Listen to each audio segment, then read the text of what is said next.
everybody, and welcome to another broadcast. Thank you for showing up to another edition of A Fresh Perspective with Jeff Charles. And I have another fire guest for you today. She hails from Riverside, California, only about maybe a half an hour from where I used to live. She is a former congressional candidate, and she is also a female veteran. Give a warm welcome to Aja Smith. What's going on, sis? Thank you, brother. I feel like I'm on 60 Minutes now, so I made it big time to be on your show. Yeah, I'm gonna have to get one of those clocks, you know, like the ticking clock. Yeah, I'm gonna have to get one of those. So yeah, I mean, we've got a few things that we want to talk about today. Yes, and it's a lot funny. of things. Yeah, and it's funny, when we were talking earlier this week, I asked you what you wanted to talk about. You said, let's just wait a few more days and see what the reactionaries do. So we're gonna go right into that, because there's probably too much to talk about.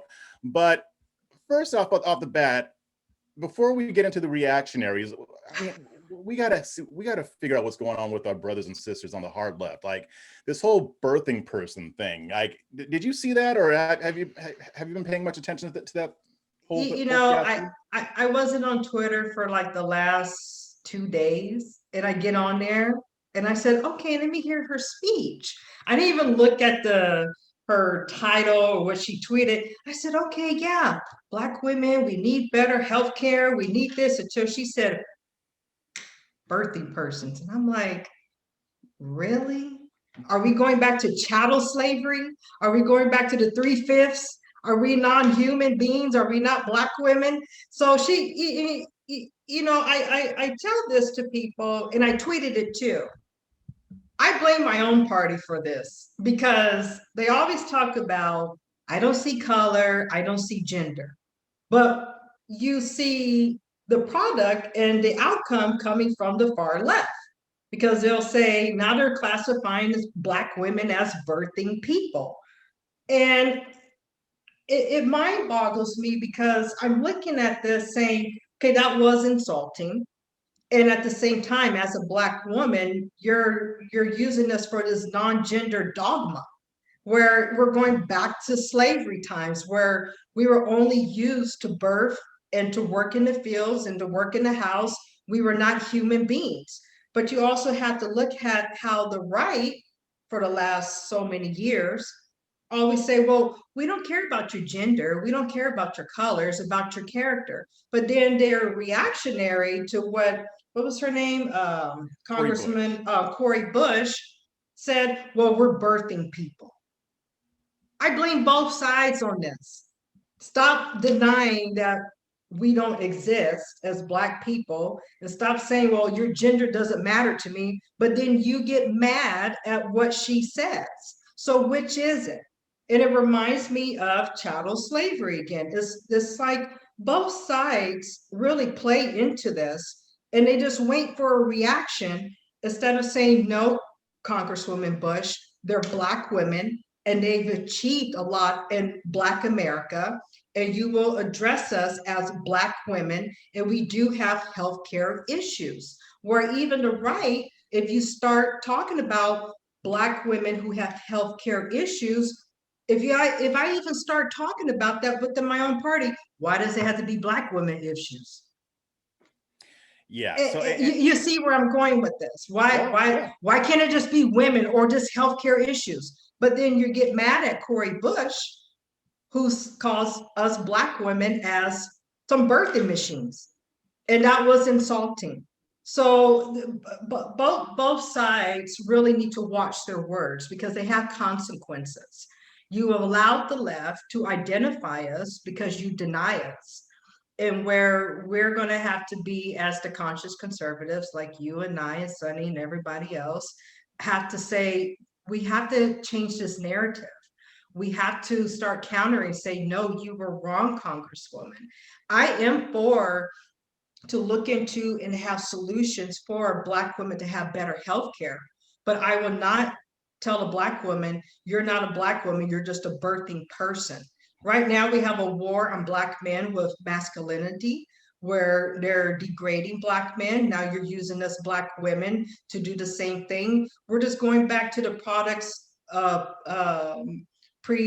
pre-Civil War again, where we're going to be less than a human being, where both sides need to really stop that, and people need to start thinking and listening to these words. Just like when Hillary Clinton called Black men super predators.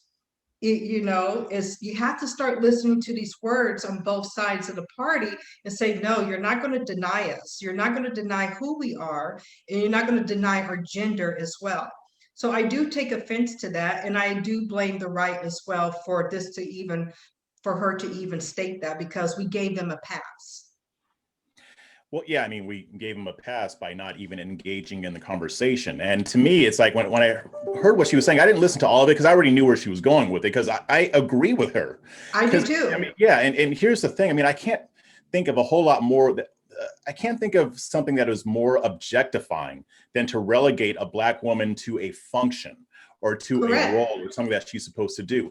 I don't believe that Cori Bush is trying to do that. But when I hear a Black woman relegate other Black women to a birthing function, I mean, if a white guy would have said that like 10 years ago, it would be on. So Yes. it's my thing. And when you touched on the right, I mean, I was going back and forth with a friend of mine on Twitter, and he was asking me a question about, how both sides will try to strip identities from Black people and other people as well. And I'm like, both sides do this. And it's not everybody on both sides, but No. the right wants to strip Black people of their race and of their culture. If somebody ever questions the existence of Black culture, chances are they're on the right. They want us to all be American, to where we don't have other subcultures under the overall American culture. And Correct. That's not realistic. It's ignorant, but that is what happens. But on the hard left, you have people who want to strip people of gender identity. They want to blur the line so much that in the end, the word gender doesn't really mean anything. So, Correct. but where I go after the right on this is because when I tweeted about it, I said, yeah, we can laugh at this, and rightly so, not at her overall point, because that's not funny. And I will be writing an article on that too. But right now, I mean, when she's talking about birthing people, that deserves to be mocked. But then I said, but remember, we lose to these people. Yes. And I didn't give the reason on purpose, because I wanted other people on that thread to talk about why we lose to them. Well, Cori Bush is actually willing to talk about this stuff. Yeah, she uses stupid terminology, but she talks about the issue. She's not afraid to talk about the issue. Whereas on the right, just like you said, because I guarantee you, when I write this article tomorrow and when it's published, I'm going to get comments saying, why do we have to focus on the race or on the culture of the individual? They'll completely ignore the fact that there's a disparity. They'll just say, why do you have to focus on the race? And the people who make that argument are very unprincipled, and they don't even know that they don't apply their principles consistently. Because if I post a story about a Black teen beating up an Asian person, they will not call me out for mentioning the race. That's when they want the race mentioned, when it's negative. So and we've seen this time and time again, right? But this is just the new iteration of this. So how do we deal with this? I mean, we can't do much about what they're doing on the left. We can't tell them to stop their behavior. That's something that they have to do themselves. But if the right is going to actually gain influence, we have to engage in these conversations. How do we convince people on our side to abandon the way they're doing it now, the way that they have been doing it for 60 years, and take a new approach? Well, we're divided even as Black Republicans. We are divided. We are not monolithic, but we do come together. Some of us were on the same page of changing the narrative and how we use terms. Where you have the mainstream pundits, I'm not going to mention their names, but they get all the Fox News Times, where they always complain about Black on Black crime, but I don't see color. So we have to start showing the options. We have to give people choice. Jeff says this, CEO says this. I'm just going to use initials. And so we have to really start being more vocal, where a small of us are going to have to start getting into the community and saying, we don't believe this way, we believe this way. We hear what you're saying when it comes to Black community issues, and we recognize there are issues. There is systemic racism. There is police brutality, but we can solve these problems by not denying who we are. I've observed this for the last 10 years, where we're the only race that people pick on when it comes to race and gender. But any other race, they don't tolerate that. They said, no, we're Asian. We're proud to be Asian. We're proud to be Hispanic and Latino. We're proud to be whatever Indian American. But nobody talks and tells them, no, you're not that. You're this. It only comes to when it comes to Black people. And we're going to have to really start challenging that narrative. And hopefully it will grow into the national level where we're doing it at the grassroots level, but at the same time, we're going to have to start being more vocal and growing and educating. I've always been a big proponent for Black history, and not only Black American history, but Black history worldwide. And to educate a lot of the people on the right, especially our white conservatives, and saying, how can you deny us? How can you say you're the party of Lincoln that freed the slaves, but you're denying Black people? If it wasn't for Black slavery, there would be no Republican Party. So that's a fact. And so, as Sunny pointed out too, and everybody else, and I have too, we don't talk about the history after slavery up to 1964 with the Lily White movement. We don't talk about it because I guess people are too afraid. I even retweeted on who was the first progressive president, and that was Theodore Roosevelt and Teddy Roosevelt. And I said, okay, if we're going to talk about progressives, let's talk about the progressives on the right. And so you can't always talk about the progressives on the left. So let's start getting down to the real history and start educating ourselves on how we're going to combat. But the problem with the right is we cannot win a cultural war. We cannot.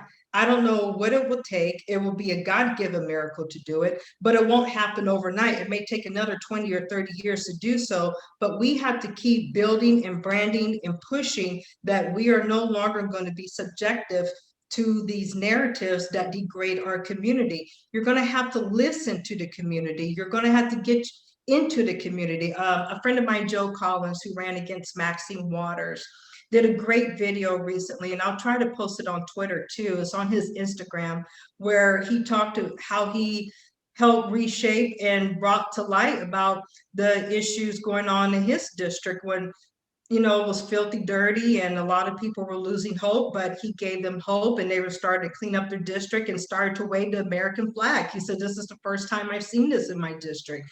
And it's a great video. You should go out there and look at his Instagram and see that video. But it's how we talk to people in the inner communities. As Shamika said during the CPAC, you can't send the Carltons to the urban cities, but we can also tell the Carltons and we can tell those people, this is how we're going to have to reshape our narrative if we want to move forward and grow as a Republican Party or even as conservatives. I'm not even tell people, I won't talk to you because you're a Democrat. No, I'm going to tell people, even if you're a Democrat, I'm here to show you that I am not that traditional Republican or conservative. I do believe as a Black woman and as a Black female veteran, we have a lot of issues. And people like myself and even Miss Pinky and Felicia and Sunny, we are strong Black women, and Shamika, where you and Ace and everybody else, and I even throw Ross in there. He's our brother from another mother. He gets it. And so we're going to have to reshape, and even starting at the local level. That's the only way we're going to do this. We have to build up on the local level, and when it comes to politics, because all politics start at the local level, correct? So, and start building up to state and to federal.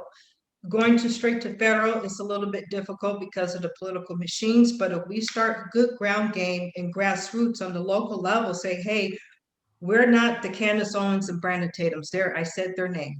We're not going to degrade you. Couldn't resist. I couldn't resist because I find it very offensive when you have two people who are put up in a higher pedestal that degrade their own community.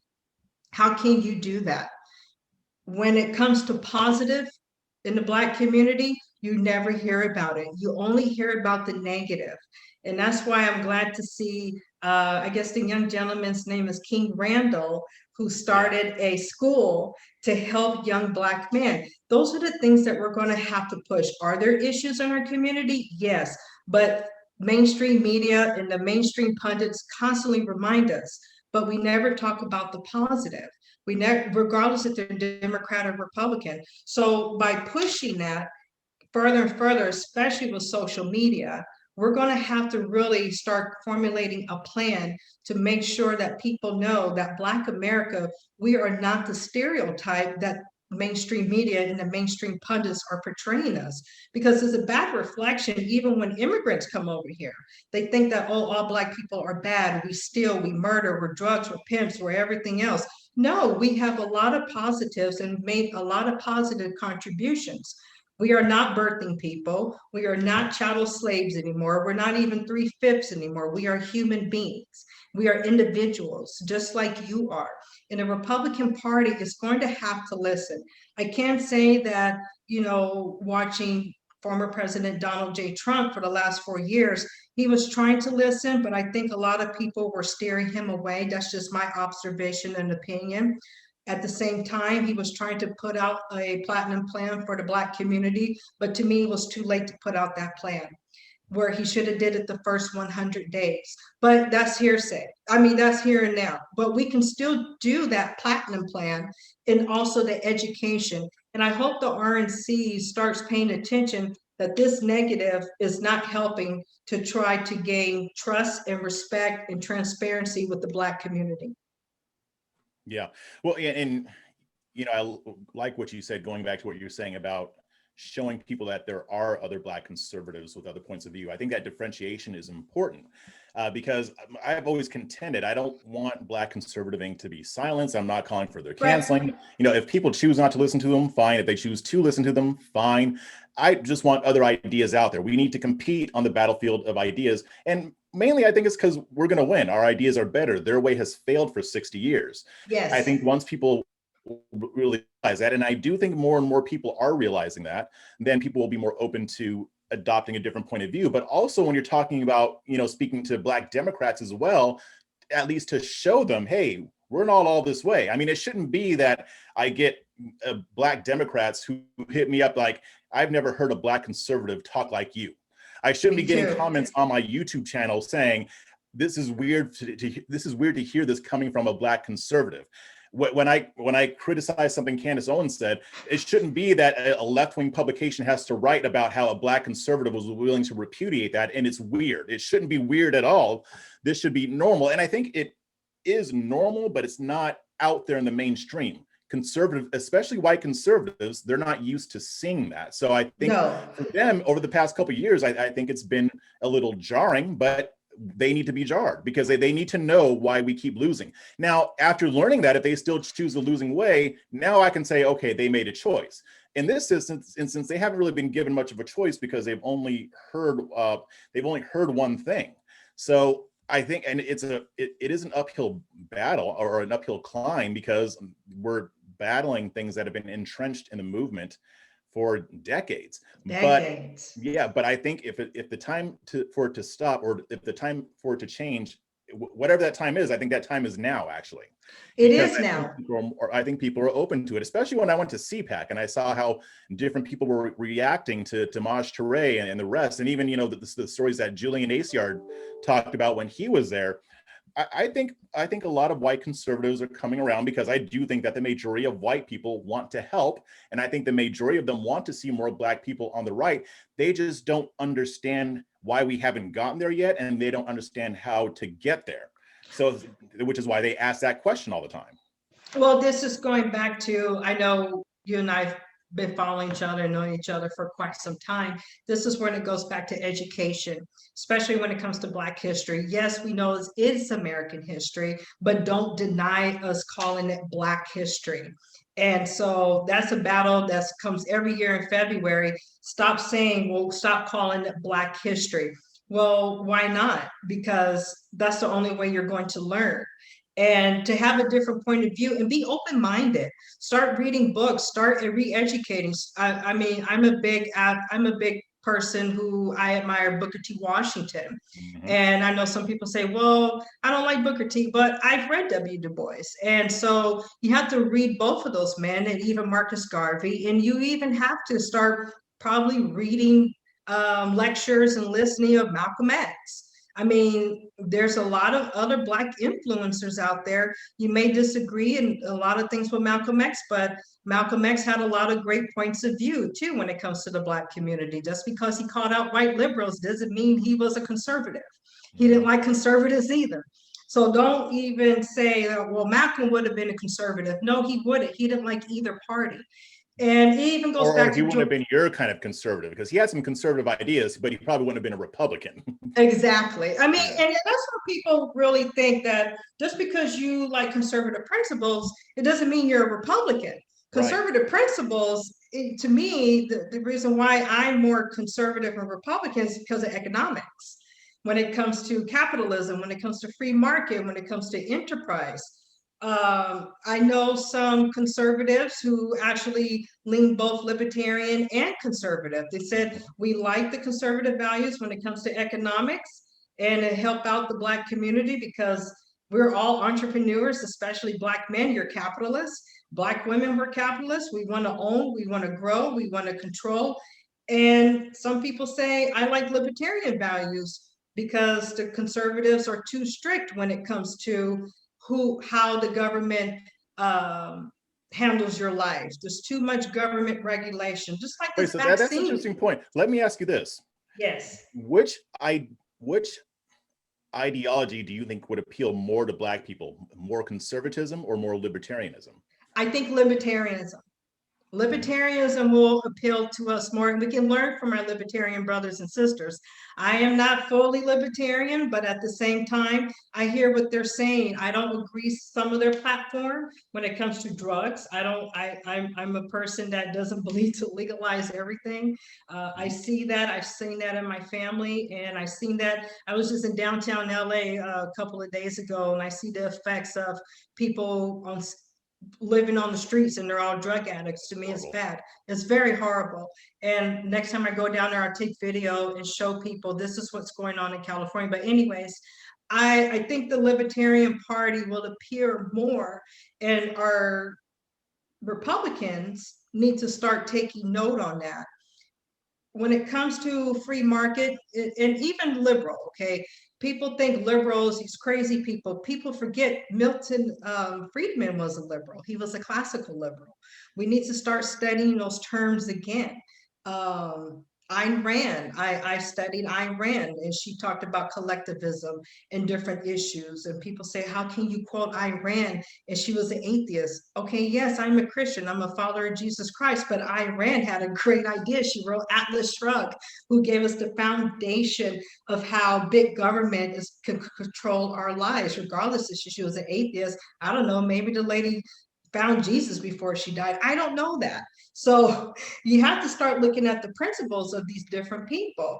I did follow the late Walter Williams, but I followed a lot of other worldly scholars and economists, where you have to have that open mind view, because America was founded on principles, limited government, and the government is controlling all of our lives, regardless of race and our background and religion. But when it comes to Black community, you have to start looking at the history after slavery and how a lot of Black people were left alone, but we also strived even during Jim Crow, during racism. We had more than one Black Wall Street, and we were very educated. Look at the Tuskegee universities, Howard University, Spelman. We were really flourishing, even though despite we were subjected to racial discrimination, where you had the separate water fountains, we had the separate bathrooms, you couldn't eat at the lunch counter. I'm a Generation X. My mother was born under Jim Crow. My grandmother definitely was born under Jim Crow. So I heard those stories. And even after Jim Crow, where I think it was the redlining issue that came up, where Pete Buttigieg brought up that highways were racist. And of course, the reactionaries, oh, they're not racist. And we said, no, no, no, no, no, no. Yes, they are racist, because those highways cut into the poorest neighborhoods, which they were Black neighborhoods, to cut into the freeways. And that's how they divided. So you have to know the history before you become a reactionary. Say, you know what? Pete was right, or he is right. And it's still going on today, and especially in urban neighborhoods, in the inner cities. I mean, not the urban, but the inner cities, that those highways and those roads still cut into the poorest neighborhoods where eminent domain is used to kick people out of their houses. And you can go to LA right now and I see it going on. You can even see it in different parts in California where they're doing that in the, I call it the boondocks, different places where they're putting roads in the cross, buying these little strips of land across people's property. Well, we need to expand this road. And people are like, no, that's my property. Well, we'll give you money to do it. And, people sell out. And I understand that money talks sometimes. But when it comes to, I'm a very big advocate of education, and especially when it comes to Black America. And it's something that you can't learn overnight. You have to take probably some real good deep psychology courses about Black America. And it can't be just one-sided or your view. You have to look at different views from different people to have a full understanding why we say the things that we do. Why does the Black Democrats say what they do? I don't agree 100% with Black Democrats because I don't believe in socialism and Marxism, but I come from a Democrat family. My dad was a staunch cold Democrat, but I understood where he was coming from. He also understood where I was coming from as a conservative when it came to principles of free market, Second Amendment, First Amendment. And my dad and I used to have these conversations before he passed away. And he said, "You're a great debater." He said, you're very well rounded and open-minded to hear both sides. And that's what Republicans need to do instead of attacking on just because I say I'm a African American or Black American female. I'm not don't deny who I am or don't change my identity. But when we say as Black Americans, why are we supporting the Confederate statues? Well, we have to preserve history, but it's okay for you to preserve that history, but it's not okay for us to preserve our history. So which is it? To me, I can care less if that statue was up or down.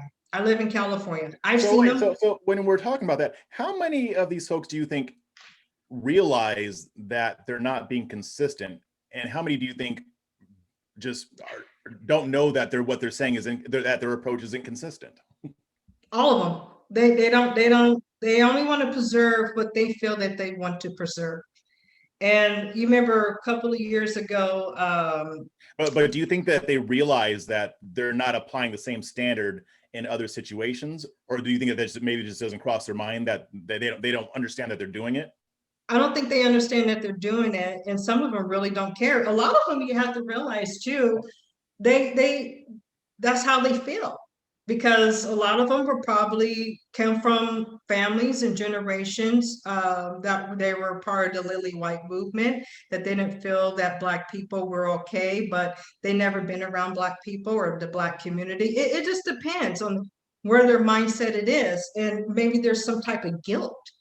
And I've met some people like that. They have some type of guilt where even when I ran for Congress, they said, I have people who said this, you're different. You're a different Black person. I'm like, how am I different? Good ones. Oh, I was I was the house Negro. Okay, I said it, but I'm different. But I tell them I'm not different. I listen. Where you listen to me and I listen to you, and we have an adult conversation. We can agree to disagree, but at the same time, we want to preserve our constitutional republic and our freedoms. But at the same time, your freedom may be different than my freedom, or we have to come into some type of agreement where we're facing a dismantle of our Constitution, where it could be rewritten, it could be destroyed at any given moment in time. Joe, I'm really surprised Joe Biden has not signed that order yet. Then they just tricked him. It's going to happen one day. Kamala Harris is going to be president pretty soon. But I don't think they realize what they're doing, and some of them do know what they're doing. And they really don't feel that, it's my way or the highway, and these are my principles. We don't care what you think, because they're comfortable living their lifestyle. They're comfortable living in their gated communities. They're comfortable living where they never even interacted with minorities. And you will encounter that. And I tell people, when I went to boot camp, I remember I met a young lady. She was from North Dakota. And she came, and after we settled in, after a week of getting yelled at and everything, she comes to me late at night. I was shining my boots. And she says, Smith. I said, what's going on? I forget her name. She said, are you Black? And I said, yeah, I'm Black. She said, is, I remember this one girl, Felix, she was from East LA. She said, is Felix Mexican? Yeah, she said, I never seen minorities in my life. And she was so thrilled. I mean, and you have a lot of people like that because she lived in a small town. We didn't knock her. We educated her. And she became the sweetest person where she was so thrilled to meet minorities for the first time in her life. Where you do have that with people on the right who've never interacted with minorities. They never been to Los Angeles. They never been to Detroit, but they think they can solve the problem by telling Black people to get off a plantation. That needs to stop. We don't live on plantations. I never lived on one. Even my family, they were Democrats. We never lived on one. So changing that narrative does need to stop and re-educating. We do have white conservatives who are willing to do that, but a lot of them are afraid to come out to do that. Yeah, that's why I think that what you said about education is so important. That story that you just told is why education is important.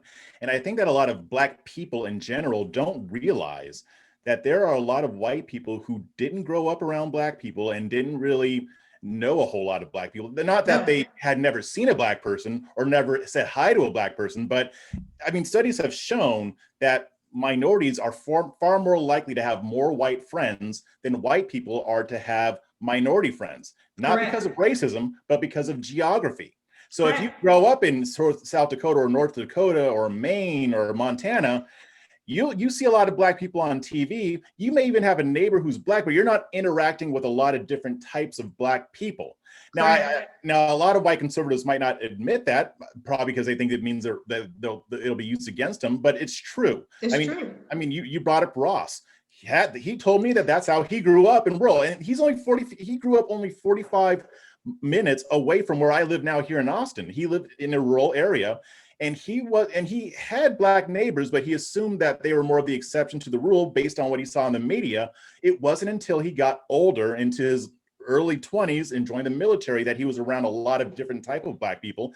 Now he learns, and that's why Ross is so woke. But just and I'm joking, but a lot of white people haven't had that experience. But also a lot of Black people have not had that experience.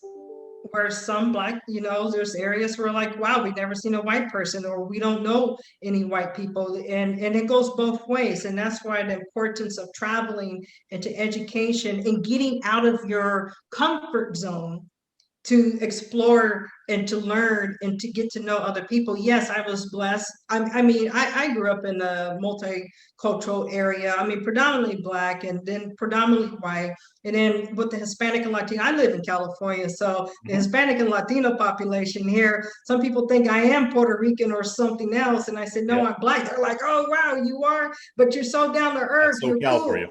Yeah, I mean, that's California. You have to learn some Spanglish. And so... Yeah.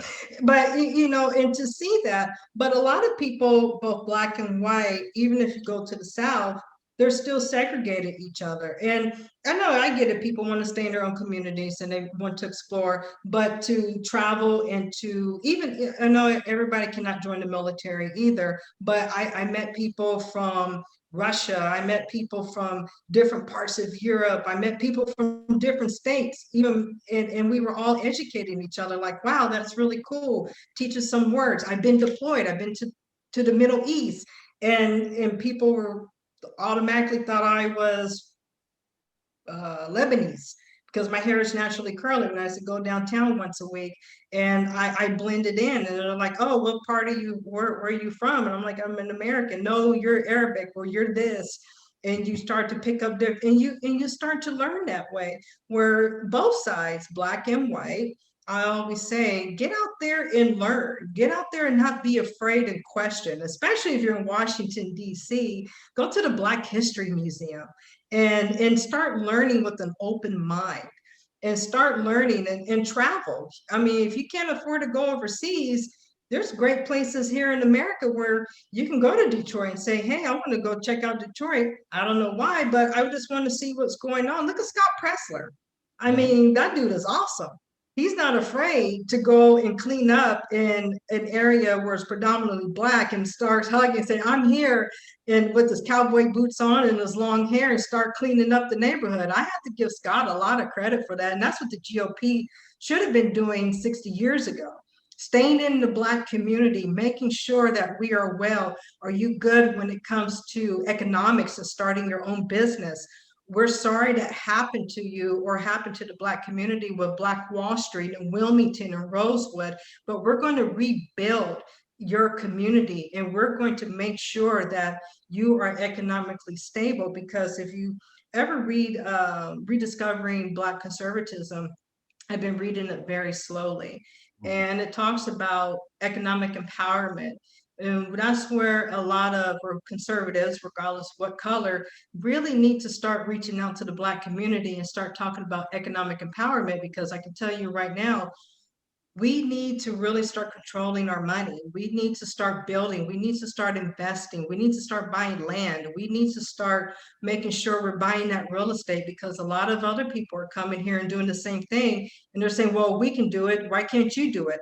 And that's another problem too, where we get compared to immigrants who come here legally and not legally. They say, well, they can do it. Why can't you? And it's like, well, we can, but there's different issues when, especially when it comes to who gets the better loans with the interest rates. And that's why I like Killer Mike, because he's starting his own Right. bank, and another prominent Black men are starting their own banks. And that's what I want to see more, my Black men taking control and starting more financial institutions, especially also Black women, where we are start investing in our communities and start buying the real estate and start getting more involved. And that's where white America is going to have to kind of like step back and say, you know what, we're going to support you. We won't knock you.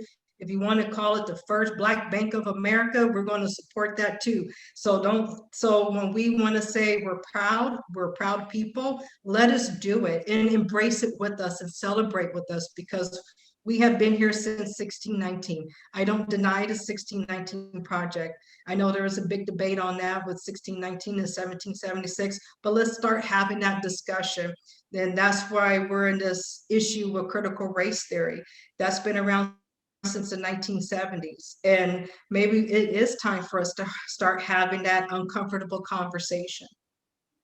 Yeah, I mean, especially, I mean, if you're going to complain about critical race theory, you got to know what it is, and you got to be willing to put forth a competing idea. Because I'm not into critical race theory, but I'm at the not same either. time, yeah, I mean, we've got to present something better rather than just saying, "Oh, you're wrong." I mean, that's a totally different subject. Right. But I want to run something by you. Here's a theory that I have. I mean, when it comes to how a lot of white conservatives misunderstand the Black community, and how they have a lot of misconceptions that aren't accurate. And again, the reason why I'm delineating with white conservatives is because most of the conservative movement is white, and I believe the majority of them want to help, and the majority of white conservatives want to see more Black people on the right and other minorities too. So here's what I think. When it comes to white conservatives who get things wrong about the Black community, I don't blame them as much, not the rank and file. I don't blame the rank and file white conservatives as much. I give them a little bit of blame because, they can do research too, but I blame their influencers more. Because the reason why is because, again, if they live in a geographic location where there's not a lot of Black people, and maybe they can't afford to just travel everywhere like you have and I've traveled too, and if the only thing that they know about the Black community comes from like Tucker Carlson, I'm just throwing him out there, but he's just one of many. If all they know about the Black community comes from Tucker Carlson and Candace Owens and Black Conservative Inc., then it's hard for me to blame them for having these misconceptions, because that commentators exist to tell their audience the truth and also to give their opinion as well. But when these people will utter blatant falsehoods about the Black community, and conservative media doesn't elevate people who also have a different point of view so that they can choose which one they think is right, it's hard for me to place most of the blame on white conservatives. They've been in my opinion, this is my opinion, they've been lied to for decades about the Black community. A lot of the stuff that they think they know about Black people is inaccurate or incomplete. They may have a modicum of truth to it, but it is incomplete. So I blame the influencers because they have failed to actually educate their audience on the Black community. A lot of them aren't even educated, so a lot of them don't even know that they're repeating lies to their audience, but still they have that responsibility to do the research. So I do blame them. What do you think? Do you agree, disagree, or think I'm full of it, or what? No, you're on the right track, but this is where I can say, Senator Rand Paul, he's actually a libertarian. I Yeah. followed him and his father for a very long time, especially his father when it came down to the IRS, how it's unlawful. But I can tell you one thing, I've monitored and watched and heard Rand Paul. He gets it. I mean, he says, I'm going to start the Breonna Taylor no knock warrant legislation. And he's really, and I can say that my encounter with libertarians, they get it more with the Black community than actual Republicans. I may be wrong, but those are the ones who I've encountered. And some of the libertarians say, we're going to support you. Can you join the Libertarian Party? I said, no, I'm not joining the Libertarian Party. But they actually, the ones that I've encountered, they said, we understand better when it comes to the Black community than your actual Republicans, because we still have issues with the Republican Party where the Lily White movement probably turned into different movements. I call it the grifters. I call it the pundits. Those are the people, they just changed their name. And just because they're not called the Lily Whites, I feel and observe that they are now the new grifters. And I always said the downfall of the Republican Party won't be the establishment, it's going to be the grifters and the pundits. No, but you're absolutely correct when it comes to a lot of people don't understand the Black community because we're such a unique people. We're so unique. I always say this quote, it was by Johnny Cochran in one of his books. We all came on different ships, but we're on the same boat. And a lot of people really don't understand that we are not monolithic. We are individuals, but we need to come together as a collective to stand and to fight for, we can find something in common with each other as Democrat and Republican and independent in whatever party we choose to be, where we may not agree with our ideology, but we all agree that we do need to move forward as a people in this country. I would love to sit down with another Black female Democrat, another Black man Democrat, and reach out and cross that bridge. But if I cross that bridge, I am called a rhino. I was at a conference in Las Vegas, and long story short, this young lady said she's starting an organization called Rhino Hunting. I took it to offense and I stood up because I could not hold back. I said, as a Black woman and I'm running for Congress, if I reach out to the NAACP and my local Black Lives Matter group, are you going to call me a rhino? And the whole room was like, I hit a nerve with her.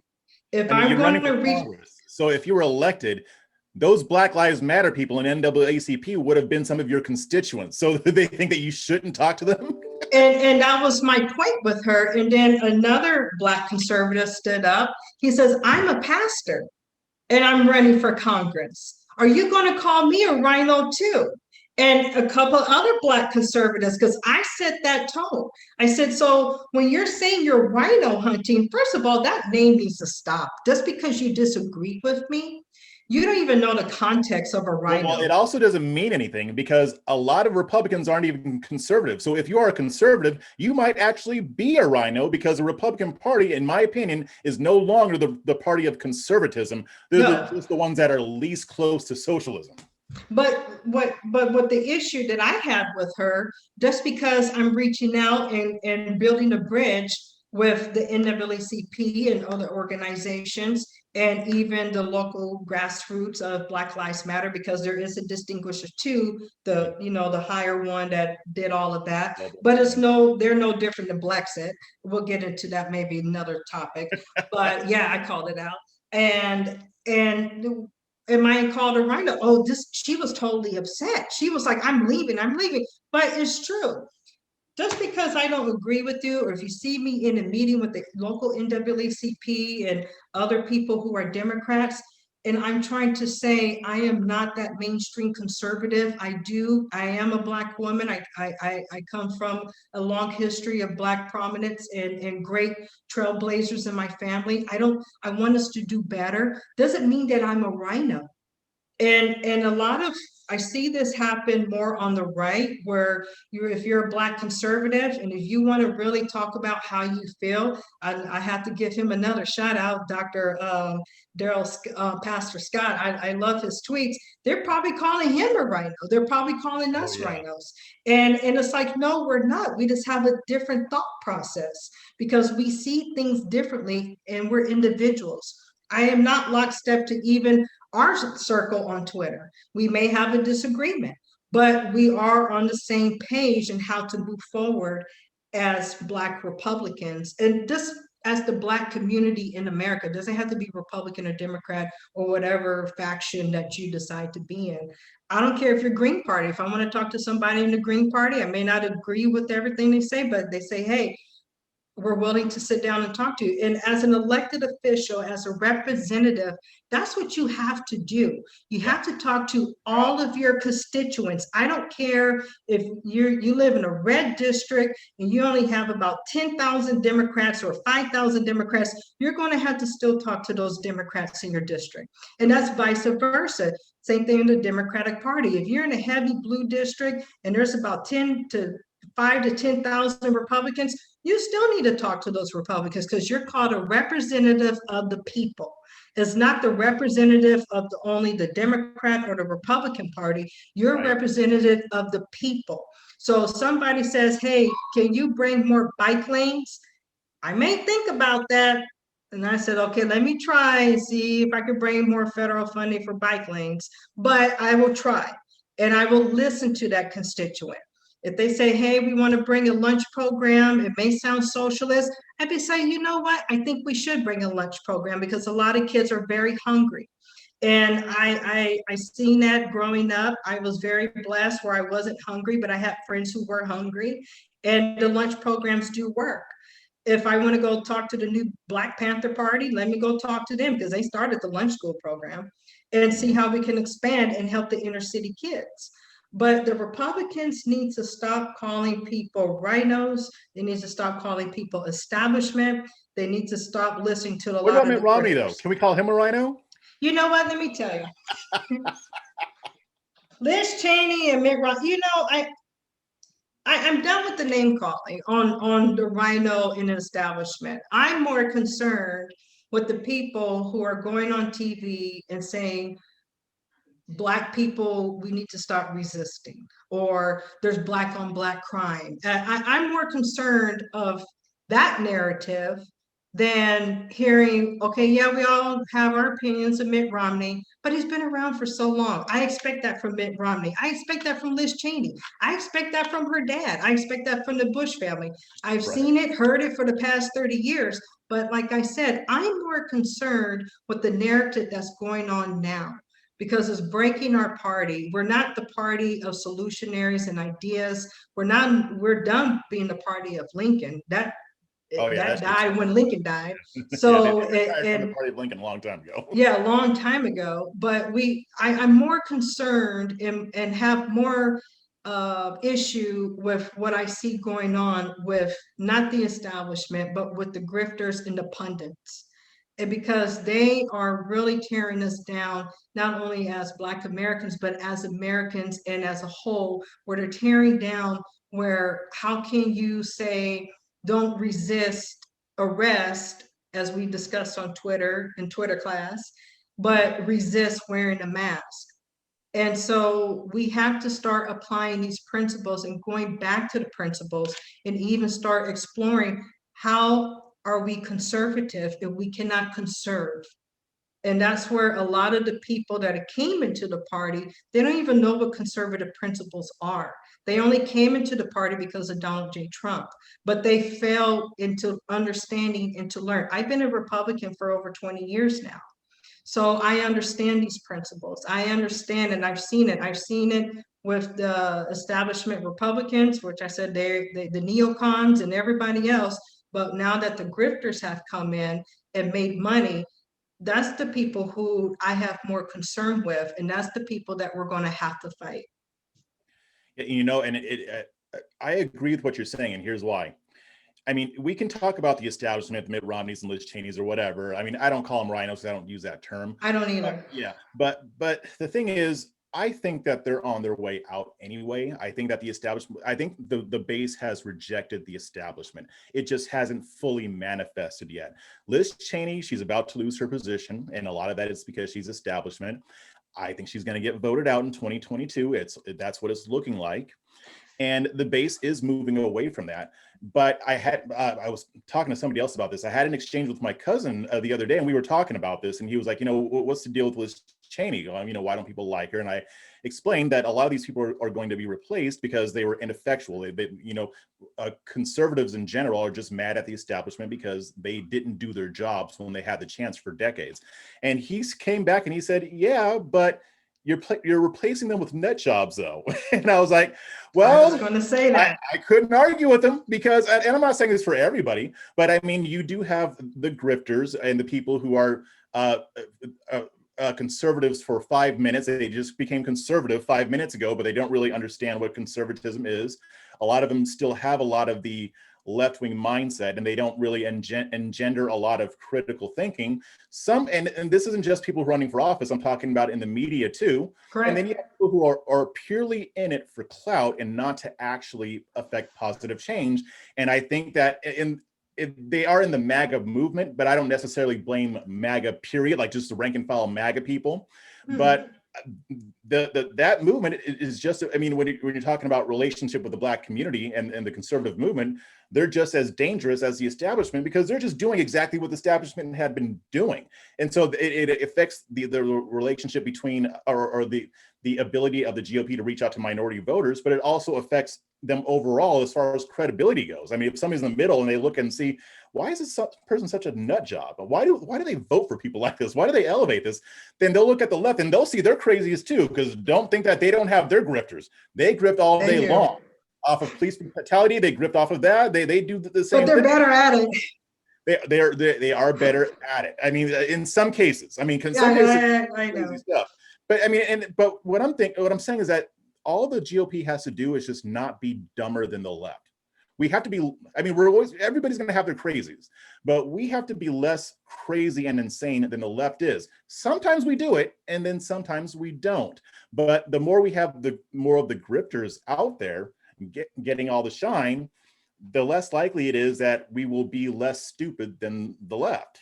I use a perfect example with that, my local community. And I was very heavily involved in my local elections where the Democrats were split in two. You have one side that they were extreme and another side they were very extreme.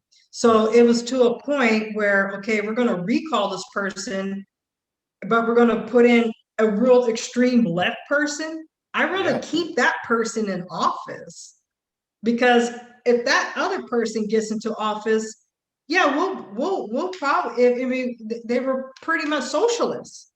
So this moderate Democrat who you don't like, you're just mad at them because they have more political money and power. But why am I going to vote for this socialist Democrat? I'd rather stick with the moderate Democrat or the moderate Republican who I may not agree with than somebody who's more extreme. And that's a perfect example to say, what was that a couple of weeks ago? The America First agenda. Mm-hmm. That was the White Caucus. and I said, are you kidding me? I mean, you're saying that you don't like Mitt Romney or Liz Cheney, but then you're going with this verbiage in that platform.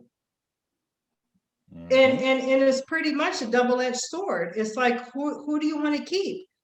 Everybody has their opinion on how they want to run and move forward with the country, but the party is so divided in multi-factions where it's embarrassing. It's like cutting a piece of pie where you have this faction, that faction, this piece may be bigger, and I don't like that piece because that piece is smaller. But you have to start weighing your odds. You have to say, well, if I keep the establishment in, even though I may not like the establishment, but I don't want somebody extreme coming in and saying we're going to go this way, and especially with that verbiage when I heard that agenda platform.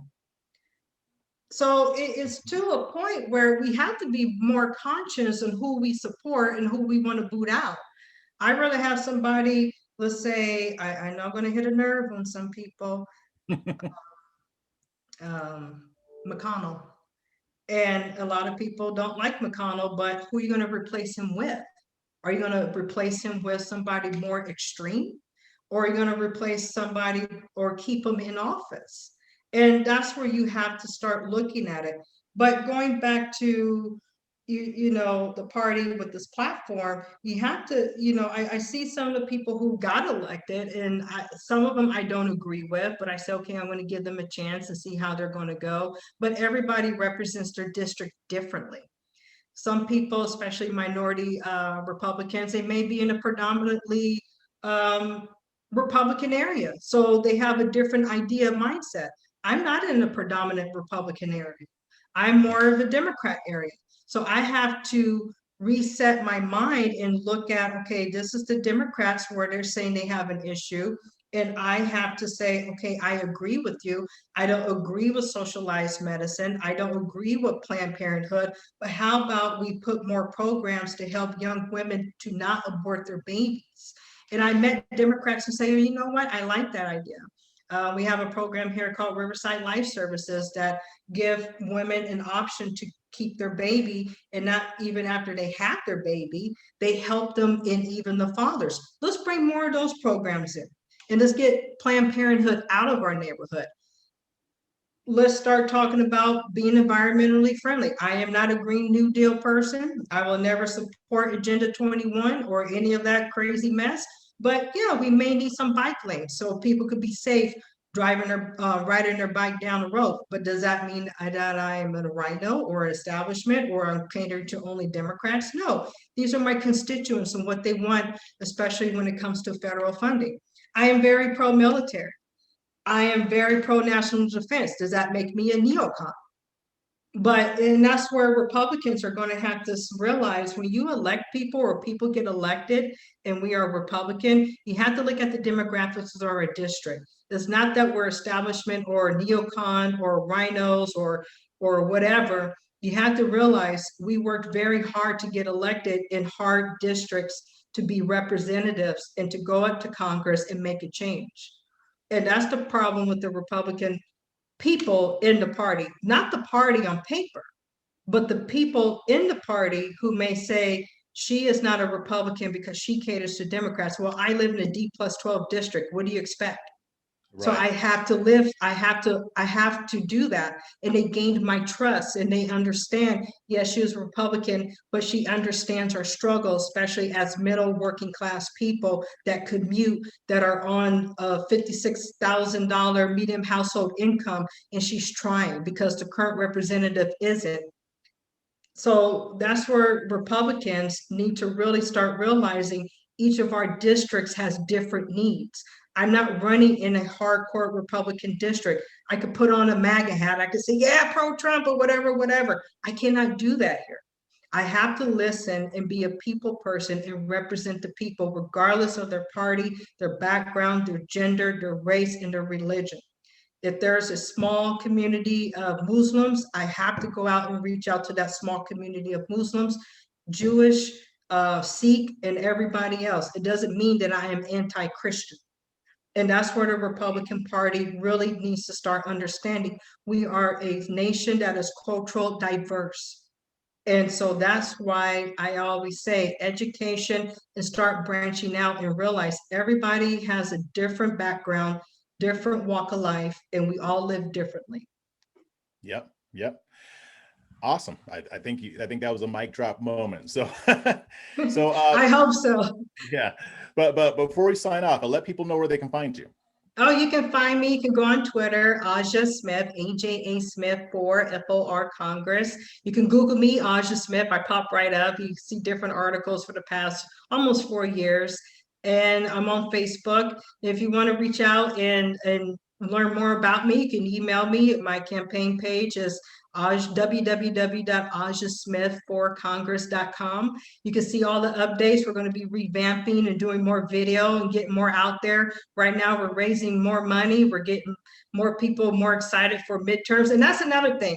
Republicans, you need to vote in midterms. You really do. You need to vote in primary, especially in California, because we have jungle primaries. So that's why we have a supermajority in California. And I'm so glad that we have recalled Gavin Newsom. But at the same time, we need to start paying attention to Republicans. We need to start voting more on the local level. And that's why we have a super majority in Sacramento. They ban straws, but you got homeless people living all out in the street because we don't get out and vote in midterms and we don't get out and vote in primary. So I tell everybody, you have to get out and vote, volunteer, donate. If you don't even live in my district, if you want to help my campaign, if you want a phone bank, you can do that at the comfort of your home. We'll set you up when the time comes. But Republicans, conservatives, rhinos, whatever faction you identify with, and even Democrats, I tell Democrats, I had a lot of Democrats who supported me and libertarians and no party preference. I had maybe a couple Green New Deal people who supported me because they liked my animal advocacy. They did. And so you can help, but you have to get out and vote. You have to stay involved, especially at the local level, because all politics is local. Tip O'Neill. Amen. Well, thank you for joining us, and we will Thank see you you. next